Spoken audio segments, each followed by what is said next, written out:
Yo, what's good, fellas? Chapter 4 just leaked a couple days ago, and a lot of people, I mean, basically 90% of the community is going crazy. It seems like every chapter now, Boruto pulls out another amazing new technique that he learned. And I'm certain he learned a lot more throughout the time skip.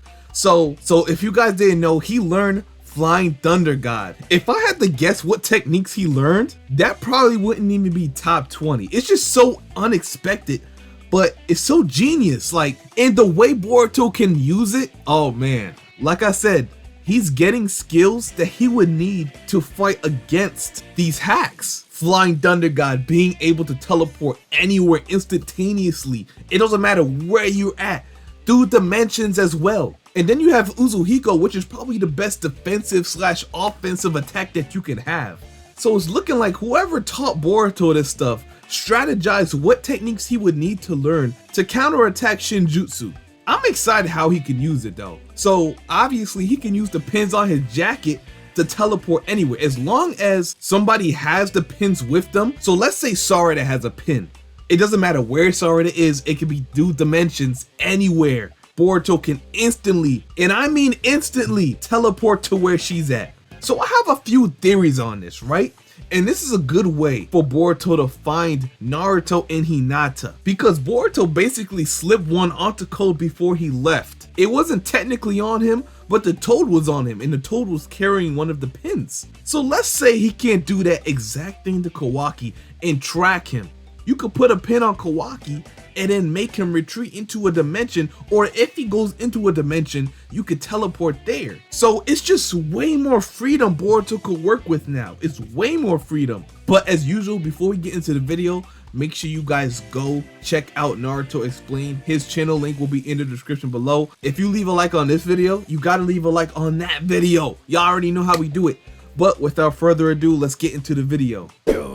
What's going on, everybody? It's your boy Naruto Explain here, bringing you guys another Boruto 2 Blue Vortex discussion. Today I want to pull up a chair and I want to tell you guys that Boruto learning the flying RAIJIN shouldn't be the only thing that we're paying attention to in the manga, because even though Boruto is now gone away from the village and back in hiding, we have all overlooked something that does need to be discussed, which is that Boruto has another way back inside of Konoha, because Boruto has left behind a seal inside of the Hidden Leaf Village. Now, I've seen some patrons hit me up immediately after the chapter came out and they say, hey, I think Boruto has... The only downside to it is that Konoha can trace his chakra and know exactly when Boruto exits and leaves the village. So there's no entering the village undercover, especially since he already has his chakra signature registered in the system.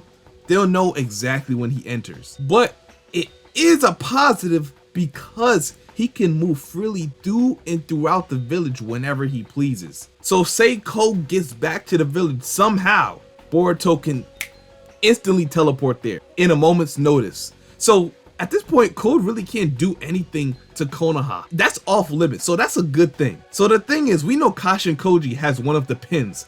That's why he was able to teleport back to the hideout, and it's probably smart to leave one in Konoha, somewhere where maybe Shikamaru can't find it or anybody that's against Boruto right now. So to leave it with a trusted person like Sarada is a wonderful idea. Or you can do Sumire as well, it don't matter. Both of them are trusted.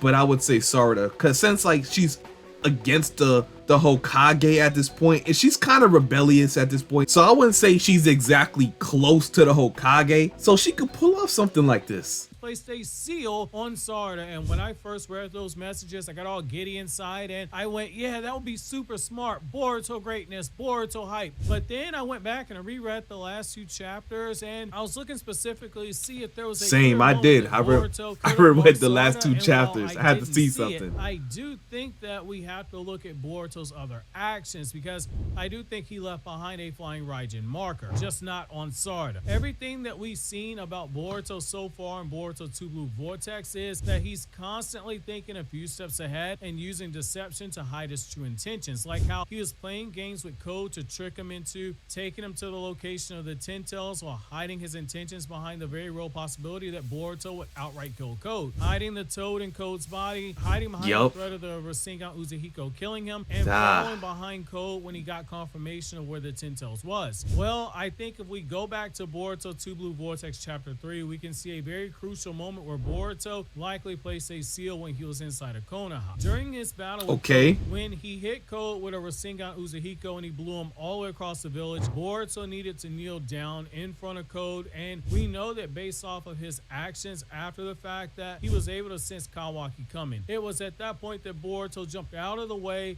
of Kawaki's attack, but given that Kawaki sensed Boruto first, and that's when Kawaki sold. That's when he sold, bruh.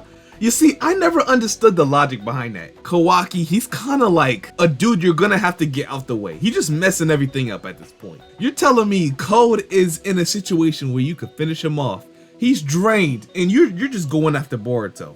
Oh my god. And you let Code get away at that. If Boruto didn't plan for that, maybe Code would have got wasted by the Shinju. Probably, most likely. So it's really Boruto who saved Code's life and deactivating the Uzuhiko, which was probably a bad move. You know, he still has that kind-hearted side to him. Before being told in chapter 1, he was inside the village by Shikamaru and the sensory team. It stands to reason that Boruto was also able to sense Kawaki as well, knowing that Kawaki was approaching because they got that funky connection as Otsutsuki vessels. He wouldn't have just left behind a physical pendant like the frogs that were carrying in the chapter, because that defeats the whole purpose. Kawaki has Ishiki's dojutsu, and if he figures out what that pendant is, or if Ada goes back in time with her Semigon and sees Boruto place that pendant on the ground, Kawaki's just going to shrink it just to be safe. However, he's with gonna know. RAIJIN, you don't have to just use physical markers for your seals. As Minato showed us numerous times, he wasn't just using markers via his kunai. He was placing physical seals onto people without them realizing that this was actually— Yeah, that is another thing. You can place seals onto living objects as well. That's why I'm saying Flying Thunder God is a great technique to learn, because it counters Shinjutsu. It's one of those techniques that's just bothersome. So if you put a seal on Kawaki,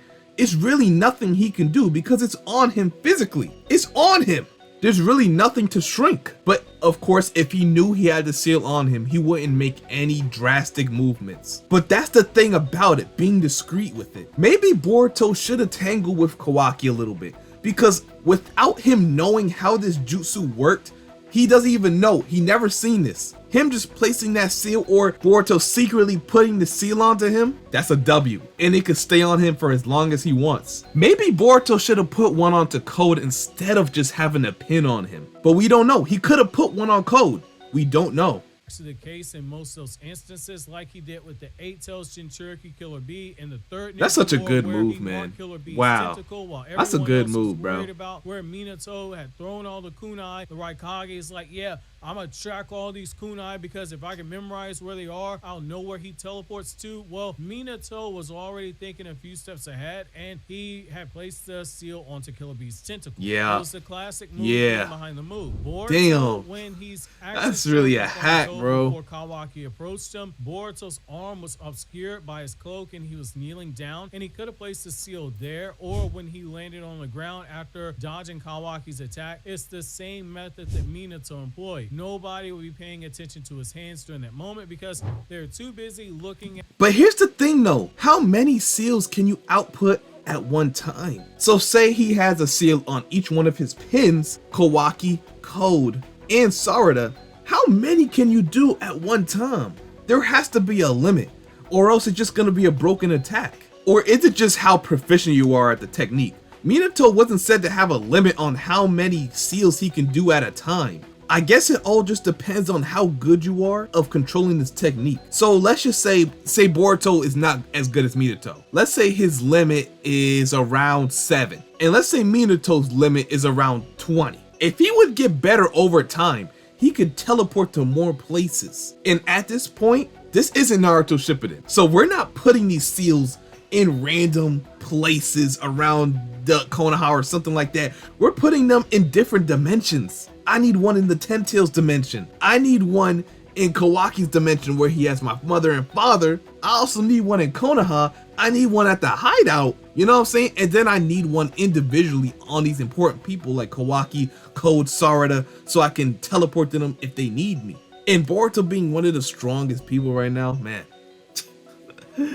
Yeah, it's perfect. Kishimoto identify cooked. whether he was a threat or not. And unlike with Minato, where Killer Bee knew about the flying Raijin, Nothing's getting by him. People knew that Boruto mastered that jutsu. The seal, after you place it, it isn't just a tattoo that stays visible forever. The seal itself never goes away. However, as we've seen before, when Minato placed the seal on Killer Bee and when he placed it on the people like Obito, it goes away to the naked eye, but the seal itself is still intact. Boruto is smart enough to have known that he would eventually have come back to Konoha, and he can't exactly come through the front gates when he comes back a second time, but teleporting to where he's already marked something, it makes a lot of sense, especially given he's able to suppress his chakra because he is a natural Utsuki, and given the teleportation method, he's able to leave the village before Kawaki is even able to get up and fly from whatever bed that he was first sleeping in, fly out to the village, and then begin looking for Boruto. Boruto has incentive to leave behind a marker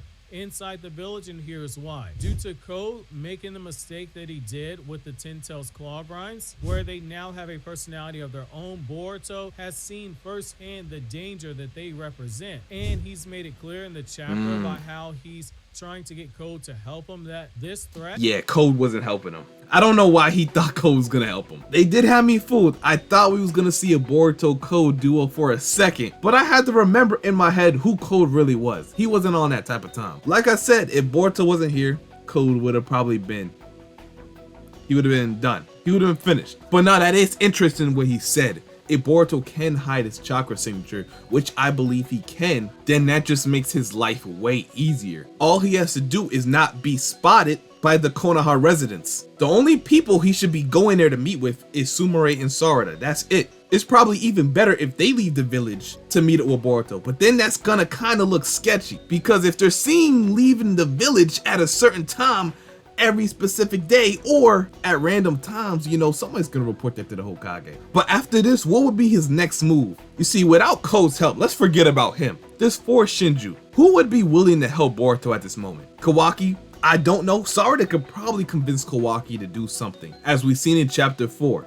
But I don't know if he's gonna take that advice or not, because he's still trying to unalive Boruto. And it's a pressing situation. That means they don't have much time for this. Run all you can. He told him they're coming for him. You cannot escape your destiny. I like the idea of Boruto and Sarada working together, especially since we don't know her MS abilities. But I just don't know if she has the power to stand up to them. Cause you could have her fight, but whole time Boruto's just covering for her and not really fighting them. And Mitsuki's not gonna help. So damn. Kashi and Koji, you see, it really depends how strong these guys are. Because if these guys are Jigen level threats, or even above Jigen level threats, then there's not much people that can help him here. How many people are actually stronger than Jigen in this verse? We have Boruto, Code, Damon. I don't see him helping. I don't see him helping. Sarada might be around there at this point. I would like to think she's around Jigen's level. So let's just say Sarada's around Jigen's level. Unless her MS is just super hacked out, I still see her struggling. So that's like 5 people that's either surpassed Jigen or around his power level.